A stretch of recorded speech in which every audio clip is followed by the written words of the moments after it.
Hello, everybody, and welcome back to another episode of In Between the Stitches. As always, I'm your host, Brady Wilson. I remember to say my name this time with my co-host, Chase Olschwanger.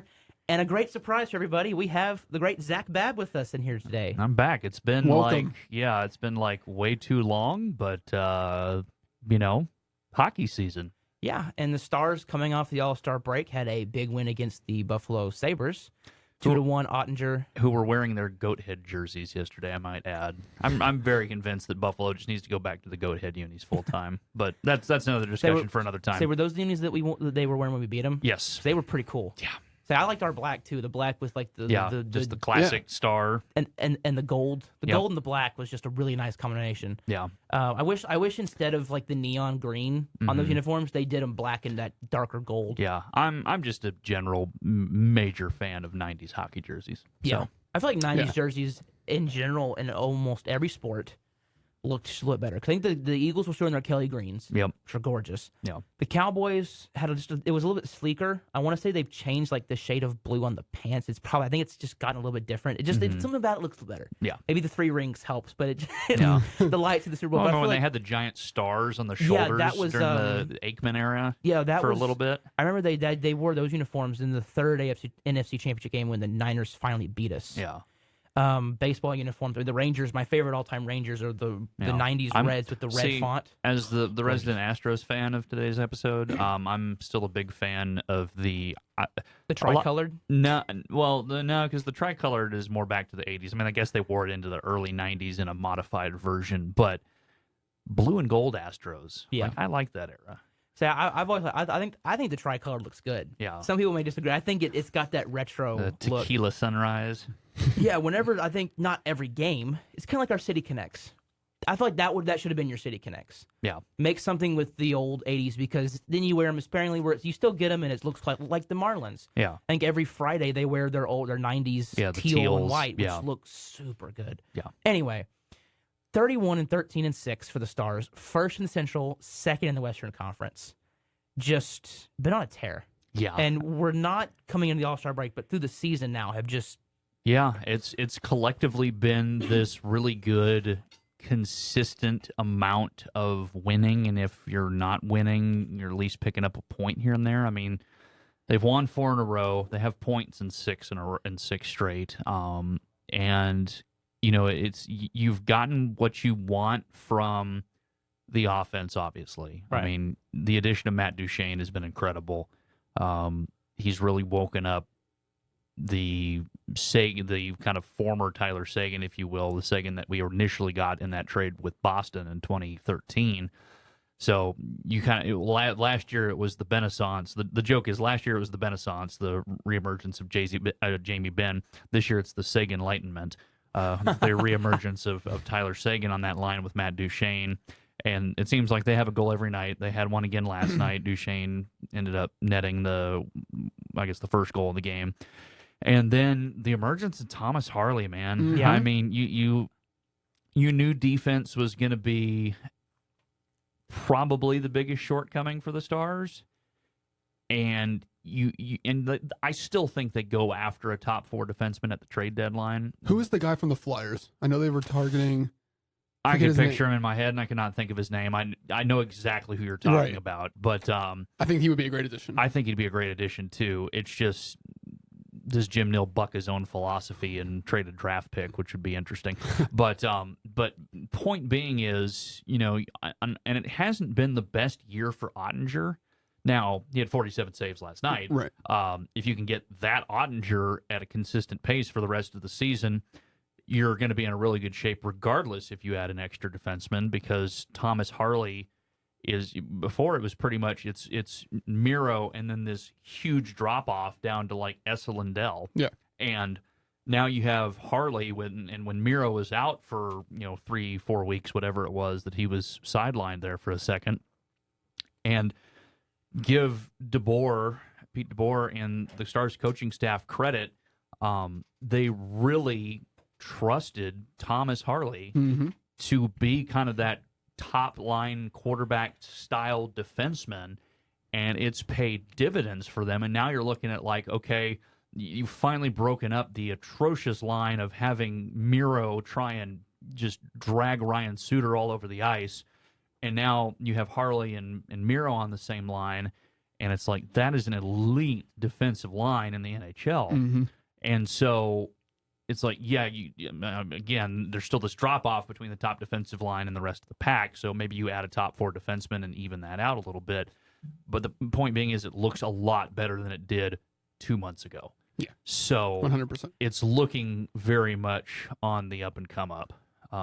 Even with how good of a season this has been for the Stars. And another big concern is, just the health of the Stars. Yeah. And we know Wedge is still banged up a little bit. And and it was tough. I kind of expected it to happen because he was put into a tough situation with Ottinger out. He was going every night. Yeah, with Ottinger's injury, it was because, that's the thing is like Wedgwood's a very, very serviceable backup goalie. Yeah, 100%. You just don't want to throw Matt Murray to the Wolves. And granted, you did get a couple good starts in there from Matt Murray. He got his first NHL first career shutout in one of those games that he stood in for Wedgwood. But you don't want to make it like a regular 1-2 between Wedgwood and a guy who has played 10 NHL games. Right. So I understand why they leaned on Wedgwood, and it probably did overwork him just a little bit by the time it was all said and done. So that's unfortunate, but, at the same time, you got Ottinger back. Even though it hasn't been his best season, he's starting to show more and more flashes of last season and the year before, and especially last night with 47 saves on 48 shots. It's like, okay, if you can get that again consistently, it's like, ooh, the Stars are like a serious cup contender at that point. Yeah. Now the difference is how do we maintain that when we get Ottinger healthy and Wedgwood? Because we know last year going into the playoffs, you had an Ottinger overworked. was tired. Yeah, you had an overworked Ottinger. At so that how point. do the Stars, when Wedge gets healthy, Yeah. how do they maintain that? Load management. Yeah. So I'm as soon as Wedgwood is back, they're not going to rush him back either. I would highly doubt that, but they're going to do everything they can to make sure he comes back and he's healthy when he comes back. So Say, I have a name. It's not from the Flyers, but it's from the Ducks. I'm gonna butcher this. Ilya Lyubushkin. He's a defenseman. There, I need to see how that's spelled. That I probably just butchered the heck out of it, but it's. I do know there's some guy from the Flyers that is a big target. Oh, Lyubushkin. Ilya Lyubushkin. Okay. I haven't heard too much about him. So I see it on trade rumors here. I didn't see anyone from the Flyers. I just looked There at is Dallas someone. Stars. I know Yeah, there there is, because that's the one that keeps popping up over and over again is the Flyers. But you look at it too, and it's like the Flyers are having such a good season. Do they want to move Right. them? And to that end, and I kind of mentioned this earlier with the whole Jim Nill philosophy. Jim Nill, it's like there's two problems with going out and getting another top 4 defenseman. You have no cap room right now. You have none. You'd have to offload someone's contract, and who that is who you basically have 2 candidates, Radek Faksa and Ryan Suter. And I think you'd have to give up something with them to get a team willing to take one of those contracts off your plate. I'm pretty sure is Nils Lundqvist having a pretty down year, right? He still just can't get the trust of the staff, but he's still on his rookie deal. So it's like, that's kind of the weird thing. Does that intrigue other teams? Yeah, it's maybe you move him because he's still not. I still don't think he has like the full trust of the coaching staff. He's still a healthy scratch every other night, And the thing too with him is you coughed up a first-round pick to get him. Right. Like that's one of the few times that Jim Nill has actually jettisoned a top 3-round draft pick was to get Nils Lundqvist. So does Jim Nill want to turn around and already declare the Nils Lundqvist experiment dead and gone? Yeah. Maybe you could, but then are you shipping off a guy you gave up a first-round pick for with an extra first-round pick and someone's fat contract, be it a Faksa or a Suter, to get a top 4 rental defenseman? Yeah. Right. So it's like a lot of it just flies in the face of how Jim Nill has ran his entire tenure in Dallas in terms of making trades. So it's like you could see it at the same time not. And then there's also like the issue with you've got a loaded prospect base in the AHL right now. Right. You have you have the 2 top scorers in the AHL down with Cedar Park. Yeah. You have Logan Stankoven and Maverick Bork. They're the 2 highest point getters in the entire AHL right now. They could contribute at the NHL level, but you just have all these.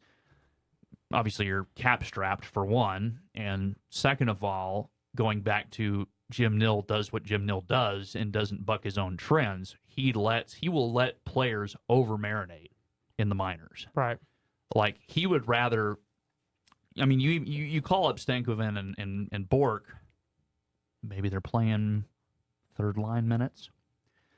He would rather have them because they're future top 6 forwards. Both of them are.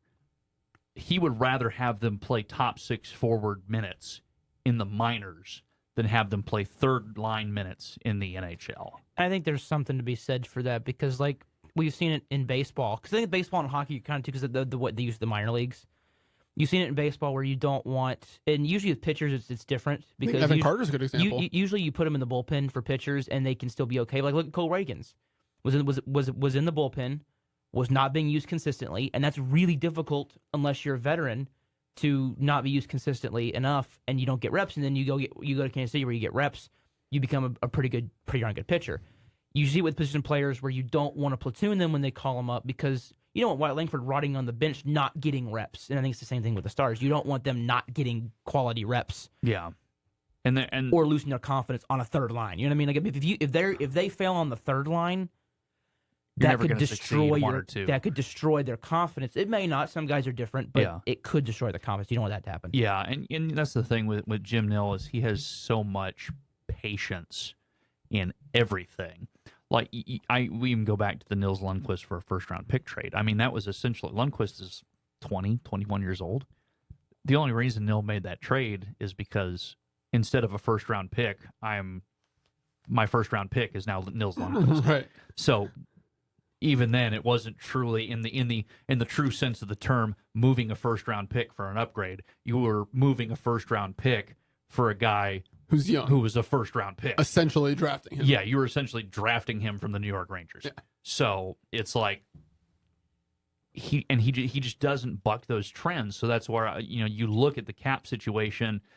And you look at the prospects you'd maybe have to move to get a top 4 defenseman, and especially, like we go back to the Flyers thing, especially when you look at the Flyers and the success they're having under John Tortorella this season, it's like they're probably, if they think they can make a run in the playoffs, they're not going to move them unless they get a giant package in return, and it's just completely unlike Jim Nill to give up a giant package for a rental. Right. I mean, getting Max Domi, or a few years ago getting Matt Zuccarello, was the most that they have moved for a top 6 forward. Mm-hmm. He seems to do a really good job of finding the value guys. Yeah, like Matt Duchene was completely cut loose by the Predators. And I don't know if he was. I think he was bought out. He had like a down year. Yeah. And we were just like, well, I mean, the talent's there. Mm-hmm. We'll take a chance on him. It kind of feel like the Rangers with the veteran pitchers, with Minor, Lynn, Gibson. But sometimes all he needs is to change the scenery. Yeah, change the scenery. And Duchesne's come in and done really well. And I think some of his other additions have,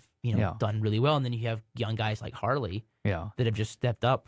And that's another thing, too. I'll briefly mention Harley. I mean, Harley spent 95% of last season in the AHL. Mm-hmm. He got called up for the Stars playoff run. Because, again, Jim Nill was like, you're going to be, if you come up now in October of 2022, you're going to be playing on the third defensive pairing. He instead had Harley play his entire season on the Texas Stars' top defensive line. And then by the time he got to the NHL for the playoffs, he was unreal. So that's where, again, it's like, I don't see him moving prospects.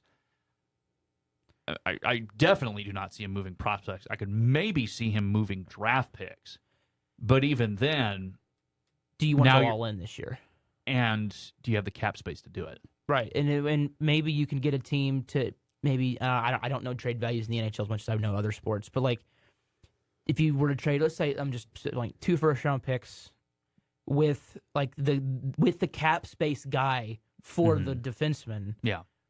Do you think he would do something along those lines? That's the only thing I could see him doing. I mean, it's 2 first-round. You have to look at when I look at first-round picks. How good are you going to be, right?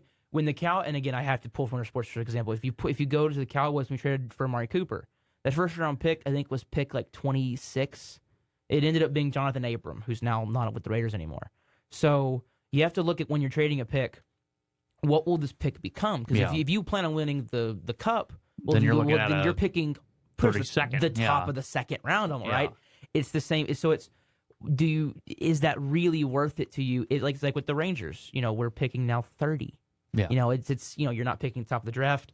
The Cowboys, why not trade your first round pick if you don't like who's there? Because, well, you're picking at the bottom of the first round. Yeah. So it's you have to look at, and we're probably not going to be in the lottery, the Stars. No, they're not going to touch it. I think year. I think it's more like you'd rather move your picks closer in the next year or two. Yeah. These picks, because are they really going to become? I mean, they can. I'm not saying they can't, but if you're going to trade first-round picks, you'd rather be competitive when you trade them because they're probably not going to be as much to you. Yeah, and that's where it's like, if you were to, make me a Vegas odds maker and put together what I think is most likely that will happen, I say most likely, I think there's a greater than 50% chance the Stars don't even make a move. Put. Yeah, I was going to say, do the Stars even make a move?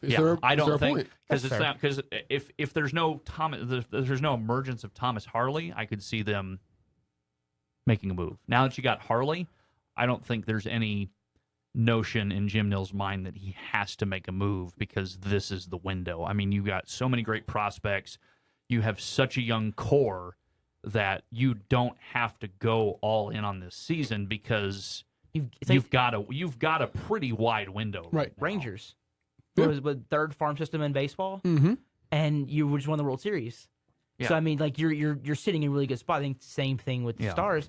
And they may look at it in a similar way, like if football had a minor leagues, what Jerry Jones would be doing, which is we're going to have deadline additions. It's called the guys coming up from the minor leagues. Yeah. That cost us nothing to call up to the call up. So I think you could see something like that where Evan Carter was called up because A, we needed an outfielder, but B, because heck, we needed a spark and he ignited something. Same thing for the Stars. Maybe you have a late season, just kind of late season. I don't want to say a drag, but a late season where you're kind of falling a little bit. You need a spark. Call up Stankoven. Yeah. Call up Boyd. I mean, I assume they could be ready right now. They could play right now. It's just a matter you put them on the Blackhawks, and they're probably one of the top 5 point getters on the team. But instead they're just kicking ass and taking names in the AHL and let them build that so where they can come in and kick butt and take names in the in the NHL. But Zach, thank you so much for being on the show this time. No problem, gentlemen. Always glad to talk Stars. Yeah, especially when we're good. Yes, especially when we're good. It's a lot more fun to talk when you're the first place team in the Central with a third of the season still to go, and the blessing of do we make a move because our team is so good coming up the pipe versus wow, we're down 3-0 to Vegas and Jamie Benn's suspended. Much better conversation. Yes, sir. Thank you very much, and I'm sure we'll have you on at some point later on in the season. So appreciate it, y'all. Yes, sir. And as we turn his mic off, thank you so much, Zach, for being on with us. And we move to the Dallas Mavericks to go to a more somber note in the DFW sports arena. 28-23, 8th in the West. Hey, 2-game winning streak. I feel like Lou Brown from League 2. We win one tomorrow. That's called a winning streak. It has happened before. Beat the Sixers, beat the Nets. Kyrie's looked really good. I mean, when you have your stars, listen, they play like stars. And unfortunately, these last 2 injuries that he's had have been kind of freak. Dwight Powell landing on him, and then the ball getting swiped out of his hand, just happens to sprain his finger, whatever it was. Feels like Seager injuries. They're just really fluky. It's just unfortunate injuries, and it's a little out of his control. But when he's on the floor, you look at what's going on, and you see you're taking stress off of Luka. Right. You're taking stress out of a lot of guys because you just have so much more flexibility on the court. And watching these last couple of games, it's like, okay, this is what Mavs basketball can be. So I've enjoyed watching these last few games. Yeah. And I'm excited to see if we do anything because we know the Mavs don't make moves. I know you are on social media I got my phone out right now. I'm waiting because there has been some trades going on. Do something. And I know there's PJ Washington, there's Kyle Kuzma, there's guys you can get, and I think the biggest one was Wiggins. I think the biggest one I would personally like is Washington, but they came out today saying that they would like Josh Green in a first-round pick for him. And it's not a bad offer. Is he a rental? Washington? No, I think he'd be here. He'd stay. He's also a Dallas kid. So you would think that he just would want to be here. So basically, I just don't want to give up Josh Green. Yeah, I know, but how old's Washington? He's young. There's no way he's 27 plus. I'm gonna confirm that. But he's 25. I'm kind of with other Mavs fans. I just want to. I don't like the whole let's make a move for the sake of making a move. But you kind of feel like you have to. This is a year where you have to, because you also got to think about Luka and Kyrie just being happy. That's what matters. And if you don't make a move, this team at the max can win one round in the playoffs, right? Right. Everyone healthy, this team can win a round. Sure. I don't think this team is better than the 2022 team when we went to the Western Conference Finals. I don't think it is. You have more star power because of Kyrie. You do, and you look at Brunson now, and Brunson is great. Fully healthy team with Lively. I feel like we have a big three now with Lively. It almost feels like. Yeah, you get Luka, you get Kyrie, you have Josh Green, you have Kleba, and you have Derek Jones, and you have Kleba and Lively. If you're fully healthy, this team can win a playoff round. And if you get hot and get lucky, you never know. Who knows? If you add one piece, right, whether it's PJ Washington, whether it's Andrew Wiggins, whether it's Daniel Gafford, etc., right, now that just boosts your odds even more. Not only do you add, hopefully more depth, because I would like to just give up picks for a player. Yeah, you don't want to. I'd be willing to give up Hardy. I just want to direct to Hardy, but I feel like if you had to give up him or Green's probably got more potential. Not to disparage Hardy, but no, it's just different. They're just different players.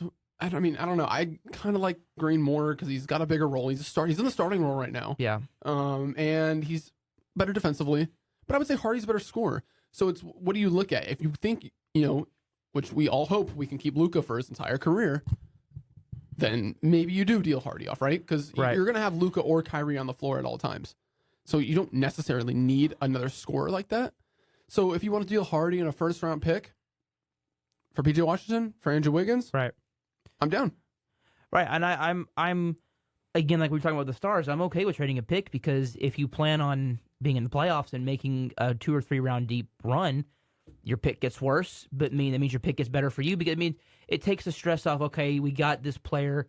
What would we have gotten at 27 or 26? What would we have gotten there that could make an impact? Because in the draft and basketball and hockey, the only sport it kind of doesn't apply to is football, even though I did use it as an example, just because the talent in football is more immediate than it is in basketball, typically, and baseball and hockey. But with the Mavs, I want to see a move, because I think it just signals you don't want to signal to the players that you won't do anything. Right. Because, yes, you did get Kyrie. Yes, you drafted Lively. Yeah, you've done some great things, but team building isn't just an off-season thing. You have to, look at the Rangers.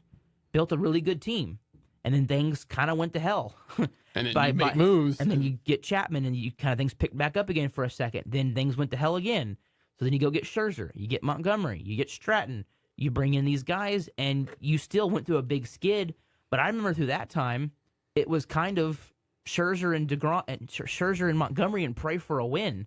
No disrespect to Heaney or John Gray, but there was just a lot of problems with the team. We were just offense was going through it, pitching was going through it, and Scherzer and Montgomery were really helping us keep afloat. And then you get to the playoffs, and Eovaldi comes back. Eovaldi's pitching like Nasty Nate again, and you win the championships. I think the Mavs, you kind of have to make a move. I feel like this is kind of like where the Rangers were. A good team that can make a run maybe, but we need to bolster the roster. Yeah. And if that means you have to give up picks, yes. If it means you have to give up some players, try not to give up anyone too valuable, if you can help it. Yeah. I'm just, again, spitballing here. What would someone like Rashawn Holmes get? Because, we traded for him, and he hasn't played. And I don't know why he doesn't play, because every time he is on the floor, he brings a different kind of spark, because he's a guy, he's not the biggest guy, but he's a good defensive player. He can score. He's kind of like Finney Smith. Yeah, well, they're a little different play style. He's not a shooter like Finney. No. But he just gets a different kind of spark, and I don't know why we refuse to play him, because we kind of need that size and spark especially on the defensive end. But if you're, I'm sure, the Warriors, for example, if you were going to go after Andrew Wiggins, I bet you just the way the Warriors season's going and the situation Wiggins' contract is in, I think Rashawn Holmes on a first round pick, you can land Andrew Wiggins, and you tell me you wouldn't do Rashawn Holmes on a first round pick for Wiggins? I would. I would do that in a heartbeat. And I don't know, maybe the Warriors don't want to do it, right? Maybe they're not open to it. Well, the Warriors are just kind of going through it right now. Yeah, but they're having emergence of Jonathan Kuminga, who has been unbelievable. He is becoming a star, and he's taken over Wiggins' role. And I don't think they're opposed to moving him. They could be in a spot where he provides more value in what you can get back for him than what he does for your team. And if you get a first round pick, I mean, shoot, I'd do Wiggins for a first, but they're never going to do that. But so it's, first picks are lottery tickets. Maybe you hit on another guy. Yeah. But I think for the Mavs, just you want to see a move made. Yeah, I think we're just tired of just being so we know, every fan knows, and I'm sure Cuban and Nico, they're aware. I know they're aware. They see these games. They watch the games I'm sure they do. Well, and new owners, Right, but as fans, you watch every single game just like they do. But we don't know that they notice it, right? We're the ones okay, we need to do something because we're watching these games, and it's hard to watch sometimes. There's just no defensive effort, and there's not a third option to score.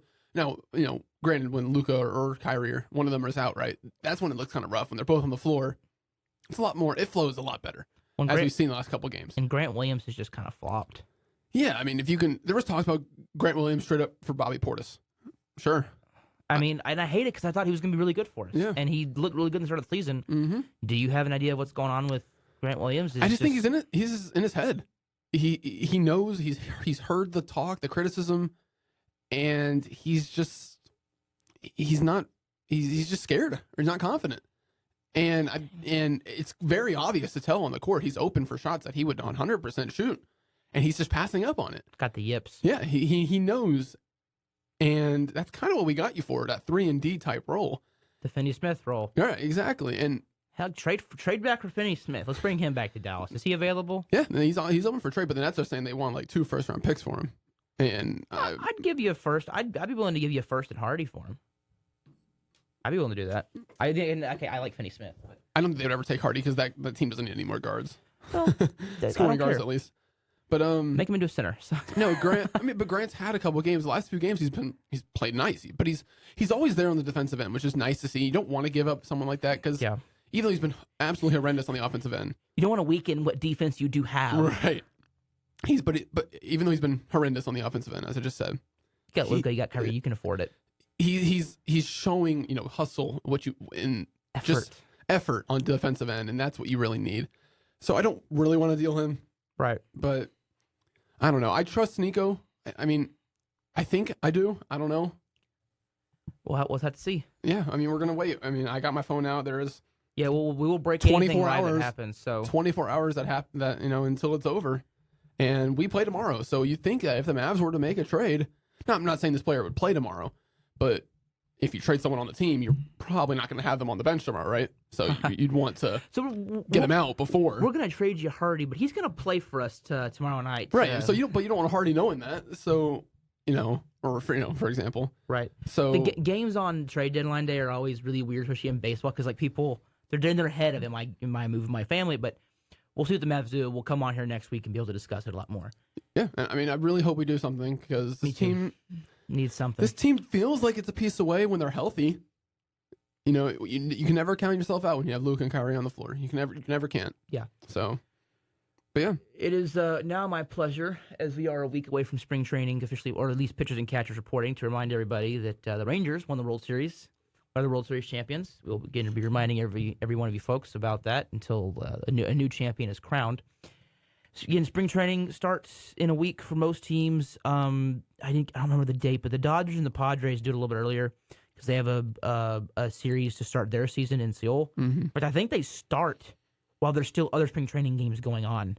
I want to say it's part of the season. I could be wrong, and I should know this as the resident baseball guy, but I'm pretty sure it's like part of the season. Really? I want to say, I know they're playing games in South Korea, and I don't know if it's part of. I could have sworn they were like, yeah, it's part of the season. That's why they're starting like a little bit earlier, whatever it is. Or it could just be they want to make sure everyone looks good for the foreigners, so that we're not getting embarrassed.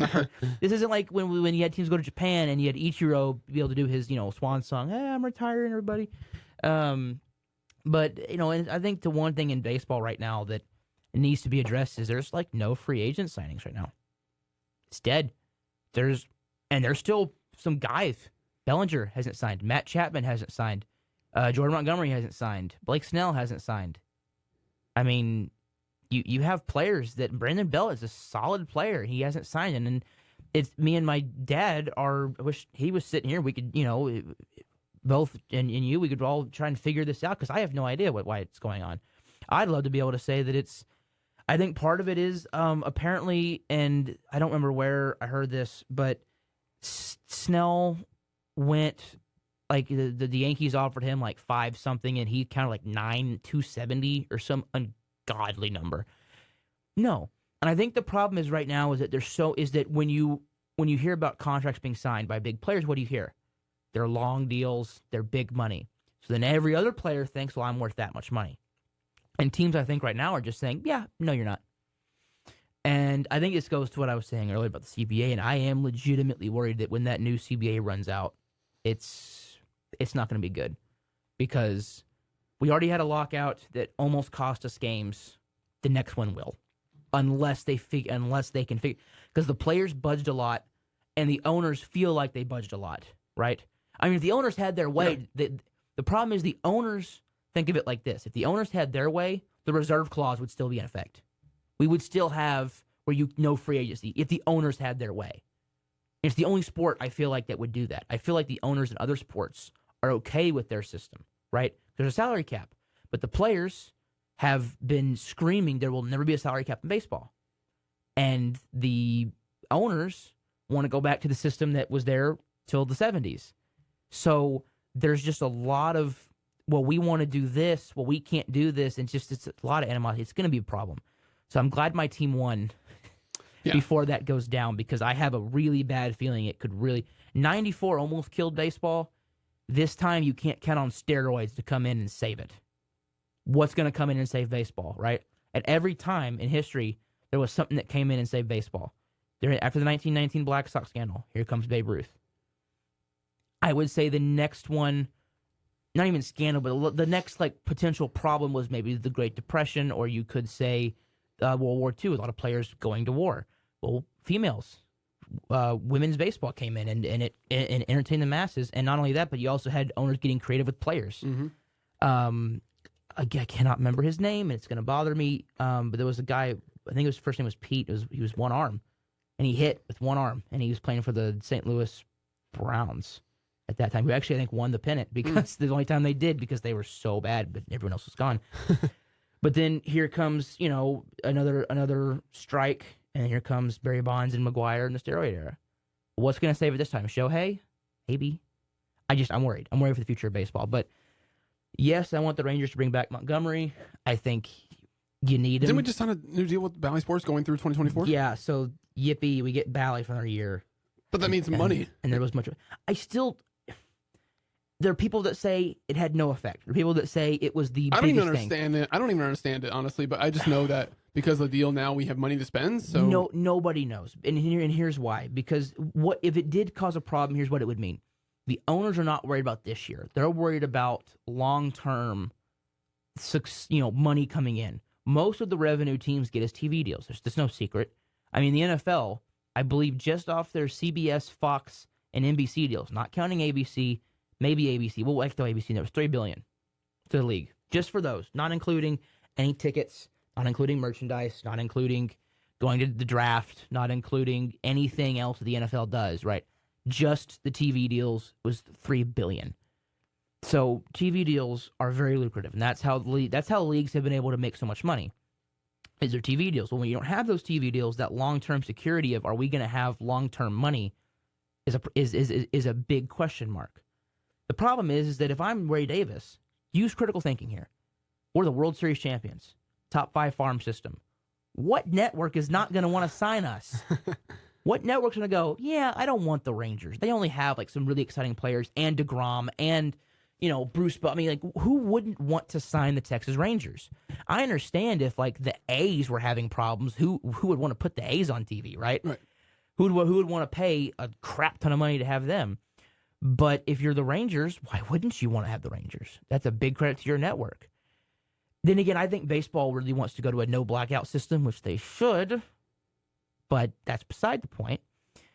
With the TV deals, did it cause a problem? I think it's possible. I've heard credible people say it caused 0 problems and the teams can still spend money. They're just refusing to. It's other things. And I've heard people say they're not spending just because, simply because of this. But I don't know. I'd love to have, this is one of the things I'd love to have an answer and be able to like big brain this thing and be like, okay, it's definitely this one thing that's causing. I have nothing. It could be a number of things causing it. I think it's just teams saying you're worth X, players say I think I'm worth Y, and they can't meet in the middle. Yeah. Right. There's no letter to meet in the middle on there, and I think that's what's causing the problems.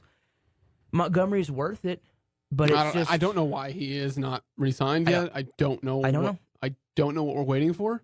And I also have to wonder if some of this, the players don't want to take less, or they don't want to take, because the CBA deal is coming up, and they don't. This is like their first act is to refuse to sign deals they don't want to. Yeah, which is possible, and I hate that if that's the case, because then that's on the players for basically firing the first shot. Moving on to.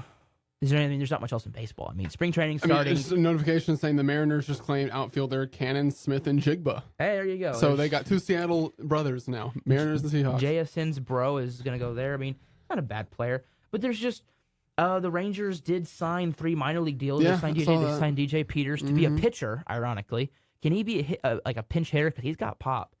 And then we signed Chasen Shreve, who's been, the next to the word serviceable reliever. There's a picture of Chasen Shreve there, I'm sure.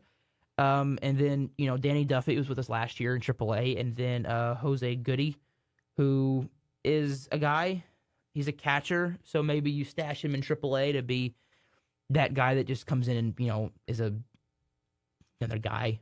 I mean, that's the thing is, Mm-hmm.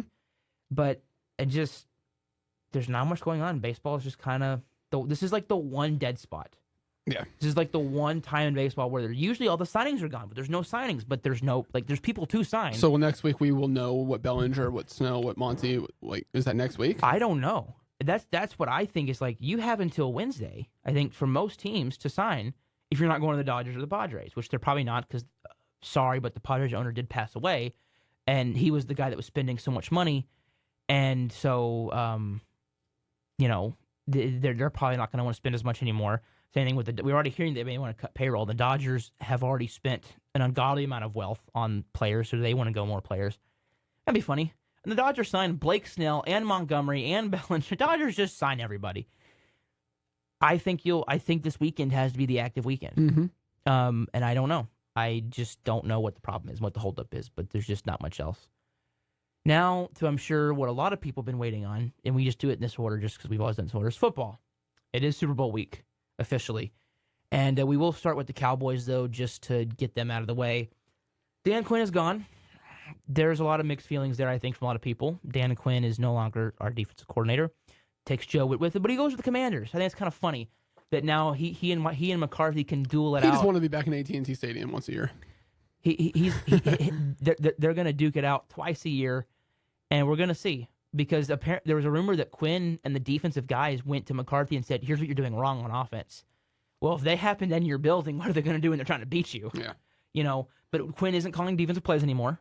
He's going to give that to Joe Witt, who's their new defense coordinator. But that's not even the most important, the most interesting aspect, I think, of the Commanders. And this is going to tie into some draft news we're going to get to, which is Cliff Kingsbury went to the Commanders. The Commanders have the number 2 overall pick. Mm-hmm. We'll go back. We'll get back to that in a second. But the Cowboys have been looking at some defensive coordinators. I think we all know where we're going with that Commanders news. Oh, well, yeah, it's obvious. But I got to, maybe some people don't know who Caleb Williams is. So then you got defensive coordinators jobs. Who are you going to go with? Well, there's some candidates. I feel like there's, 5 main ones and then everybody else. And this is the order that I want them in. Mike Zimmer. I would say Aiden Dirty, who's our defensive line coach. Been around a long time. Played in NFL Europe. Been around football a long time, so I like that, the experience. Then you have Rex Ryan, interviewed today. Definitely didn't see that one coming.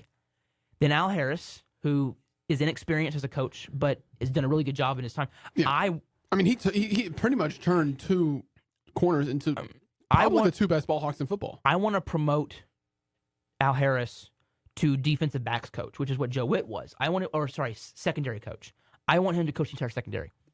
He's still working with the corners. Make him the DB's coach, make him the corners coach, and like the safeties coach. Yeah. Make him both. Just make him everything, and don't hire anyone else. Just have him be the guy. I think that would really help. I would like that. That would help your safety play. Plus, you give him a nice payday. He wants to stay. And then you have the guy that I really don't want, and it's the guy that I have a really scared gut feeling they're going to go with. That's Ron Rivera. I don't want Ron Rivera. I would rather have anybody. I would rather have Rex Ryan. I'd rather have anybody else but Ron Rivera. Just give me, please. Lure Jimmy Johnson out of retirement. I don't care. Find somebody else. I do not want Ron Rivera. And what worries me about Rivera is I think it's going to be either him or Dirty, because in-house or the nice guy. It's Ron Rivera. He's a nice guy. The players love him. We can all sing Kumbaya. Yeah. Instead of him and Zimmer will get in your player's instead face. of Zimmer and Ryan, who are loud, who are aggressive, who actually, hold the professional players accountable for doing their jobs on the field. Mm-hmm. Not that Rivera doesn't do that, but Rivera is a nice guy that's a good coach, but he's out. He's done. He's grown stale, I think, in the NFL. I think in the college ranks he'd be perfect. I think he'd be a great recruiter. But I think he's just gone stale in the NFL. Yeah.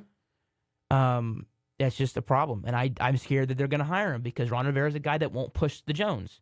Zimmer and Ryan are guys that will sit in that draft room and no, I got to have this guy. You can go to hell, Jerry. I want this guy. Draft him now. And Rivera's kind of a laid back. He doesn't push. He strokes the Joneses' ego. I mean, Rex Ryan has been very critical of Jerry and Steven on ESPN. Would they want to hire that guy? See, that would, to me, you want to signal change to the fan base? Hire someone like that. Mm-hmm. Hire Rex Ryan, hire Mike Zimmer. Not that I think Ryan is the defensive genius he potentially once was with the Jets. He's always had a good defense that the modern offense caught up to. So with the new modern offenses, would they be able to catch up to him? I know he played a lot of single high safety stuff, which teams nowadays torch. So that worries me. The one thing I like about Zimmer and Ryan is they have both run 4-3s and 3-4s. And I think the new way of the defensive scheme is what something that Belichick's been doing for 20 years, which is running 3-4, 4-3 hybrids, right? Where you match personnel. And we have the personnel to do it. Mozzie and Hankins could be a nose. You have Osa at one of the defensive ends. He's a tweener. He can play defensive end. You have Lawrence as the other, and then you probably have Overshone and Mike as your 2 outside linebackers. I mean, you could do that. Marquise Bell can play outside linebacker. He's tall enough. But I think for the Cowboys, I'm sure they're going to hire Rivera because he fits that nice guy that doesn't push us, that lets us run our organization into the ground and doesn't push back. Yeah, I agree with you. And that's why I want Zimmer. Zimmer's my number one. He's coached against modern coaches. He's done well against modern coaches. He just grew stale. He'd been there for a lot. When it's one reason why I want Tomlin gone out of Pittsburgh. I don't think he's a bad coach. He's been there for too long. Mm-hmm. You can't be somewhere for that. You are hired to be fired. To me, coaches shouldn't be, unless you're Belichick and you keep winning Super Bowls, you should not be at a place for as long as someone like Tomlin's been there, who won one his first couple. He won one in his first few years, right? But I don't know what the Cowboys are going to do. To the Commanders now for that draft news before we get to the Super Bowl. They're in striking distance of Caleb Williams. I mean, you have Kingsbury. Caleb Williams posted a thing, and I remember telling... He's a DC kid. He's a Commander. He was a Washington fan growing up. Before they hired... Before this all came out that it's a possibility, and Kingsbury coached him at USC this past year. So, before I even thought of all that, I remember telling Seth, being like, man, that makes a lot of sense because Williams fits Kingsbury's mold. Who has Kingsbury coached? Patrick Mahomes, Baker Mayfield, Jalen Hurts, Kyler Murray, these kind of shorter guys that can throw, that can run, that are. And who else did he coach? Oh, I don't know. Johnny Manziel. He's QB's coach at A&M, and I'm sorry, people don't like me to say this. Williams reminds me a lot of Manziel. Not in the he likes to get drunk and party and all of that, in his play style. I think we'll get to more draft stuff when we get to the dead spot of football off season, where I can start talking more about like I'm up to Penix now, so I've done the first 4 quarterbacks. Williams, he scares me just because when you hike the ball and your first reaction is I got to move away when there's a guy wide open, but I want to make a really cool looking play. Yeah, Manziel did that stuff, and it didn't work in the NFL. So Williams worries me, but he fits Kingsbury's mold, so I think he could work in Washington with Kingsbury. Mm-hmm. Anyway, now off the draft into the Super Bowl. Sunday, we got the Chiefs, Taylor Swift, Kelsey, all of the drama there to go along with the Niners. No one wants to see this. I think everyone would rather have seen the Ravens or the Lions or both in the Super Bowl, and it would have given America someone to root for. And we don't have that anymore. We were robbed of that. Thank you, Baltimore and Detroit. Thank you, Dan Campbell, for not taking your freaking points. Anyway, we get to see the Super Bowl, and I'm rooting for the Niners because I have no ill will towards them. That's the thing, is people who don't like teams that just beat you, why? You don't like it, beat them. Like, I didn't like the Aaron Rodgers Packers because I felt like the refs beat us a lot of the time. And I felt like they were squeaking, they were weaseling a win, right? I don't hate the Niners. They just kick our butts. It's an utter domination. Mm-hmm. Like, I can't get mad at them for that. It gets me more mad at my team than the Niners. Now, if I grew up in the 90s, yeah, I'd hate them because there was hatred there, right? But here, they just kick our butts. It's not a rivalry. Rivalries are, it's barely rivalries. Cowboys, Eagles. It's a rivalry, but there's not back and forth, tit for tat where we're going at each other. No, it's just they kick our butts every time. It's frustrating. So I don't hate the Niners. I want to see them win. I want to see Purdy actually silence everyone who says they can't win. Because here's the thing. He's a system quarterback. He's who else they said that about? Tom Brady. He won 7 Super Bowls. You think he's mad that you called him a system quarterback? Because guess what? That system won Super Bowls. So in my opinion, it's about winning, right? That's the name of the game. It's not about getting him Mahomes. When people get this confused, I think, with team building, your goal isn't to find Patrick Mahomes or Lawrence Taylor. Your goal is to win a Super Bowl. However you do that, it doesn't matter. If you find Brock Purdy with the final pick, I think part of it is jealousy. No one else picked him up, and then they get him, and he turns into a really good player. Mm-hmm. I mean, well, he is a game manager. Okay, they win. Mahomes isn't a game manager. He's about the only one. Lamar, Josh, these guys are the elite. They're talented. They're elite talents at quarterback. How many Super Bowls have they won? How many Super Bowls have they been to? I'll give you the number. It's 0. So, and you know how many the game manager's been to? Almost 2. He should have gone last year if he didn't had to have Tommy John surgery as a quarterback. They would have beat the Eagles. So, the system wins. So, and that's what it's all about. It's not about finding the generational quarterback talent. It's about winning football games. Mm-hmm. And they do it well. So, all the hate for Purdy I don't get because they win. It is. He is the closest thing to Tom Brady we've seen with the story. Being a late pick. And his is the last pick of the draft. Right? Coming in for an injured veteran starter. Well, I don't know coming in for an injured starter and taking the reins, never looking back. I mean, and with the offensive version of Bill Belichick. I mean, Shanahan's the best coach. He's the best offensive coach in football. Probably the best head coach in football. So, I mean, there's a lot of similarities there. I think, for Purdy and Brady. And I think people don't like that. People see another Darth Vader on the horizon, but I don't like Mahomes.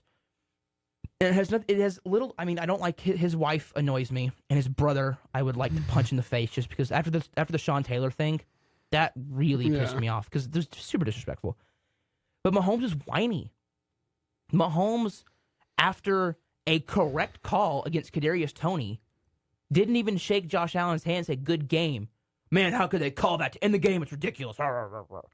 He's turned into a whiny B word. And there's no respect there. Well, you know why we respected Tom Brady?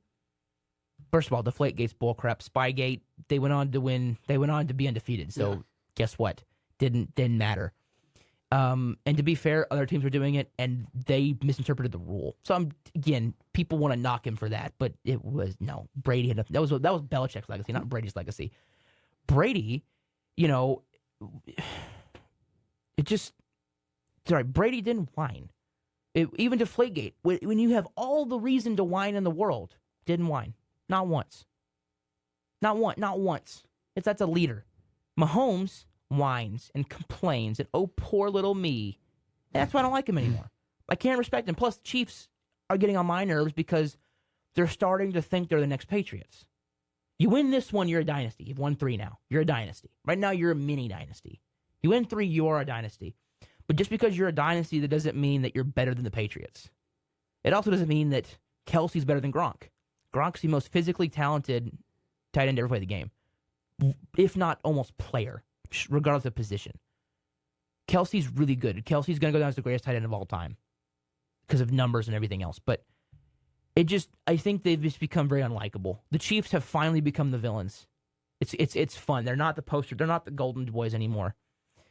But I'm rooting for the Niners. I think the Niners will win. I think the Niners are better. I think they're better coached. I think I don't think they're going to kill the Chiefs. The Chiefs have no. Chiefs have a great defense. It's going to be a bloodbath. Spagnuolo versus Shanahan is going to be really fun to watch. Mm-hmm. That's going to be the battle. If whoever wins that battle wins the game. I think Wilkes versus Reed. Reed's going to win that battle, but I think it's not going to be like a slaughter. It's going to be interesting to see what happens. I really think so. I think the Niners win because I think the Niners. Niners are a better team on paper. They are, and they're pissed because the Chiefs won last year. Chiefs are we've won. We're the next dynasty. Yippee-ki-yay! And the Niners felt like that last year was their year. And they haven't won in 30 years? Yeah, the Niners.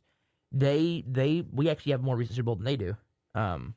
Pretty funny. They just have an NFC conference. They've been to 2 since then. Lost to the Ravens and lost to the Chiefs, ironically. So I think this will be very interesting to see. I think the Niners are going to win. I think the Niners are hungrier.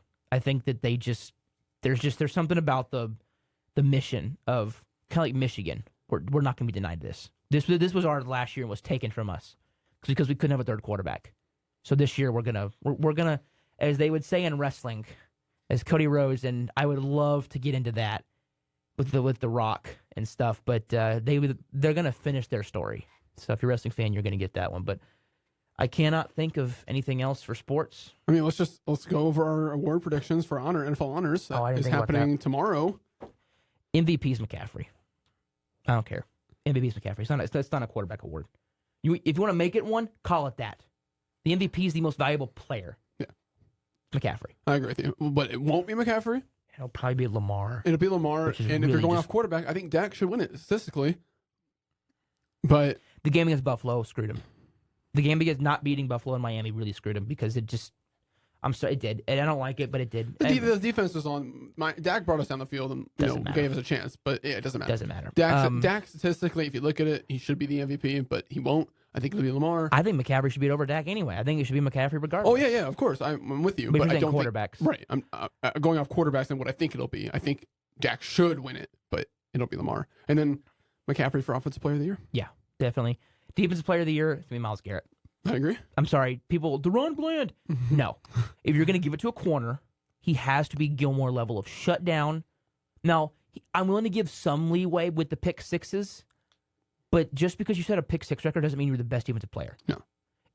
Now, if you want to say most impactful, I could hear an argument because of the fact that he did score 5 times. Yeah.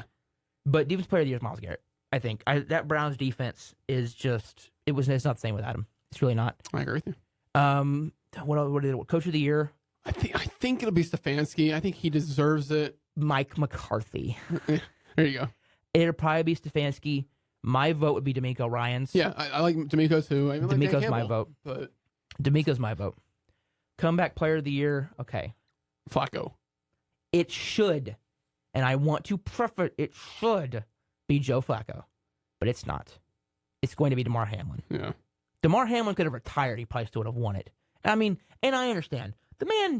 Died. He did. On the field. Yeah. He died, and they brought him back to life. So I can't get too mad at it, but if we're talking about truly deserving awards, A guy that was sitting on his couch and then brings the team to the playoffs. It's Flacco.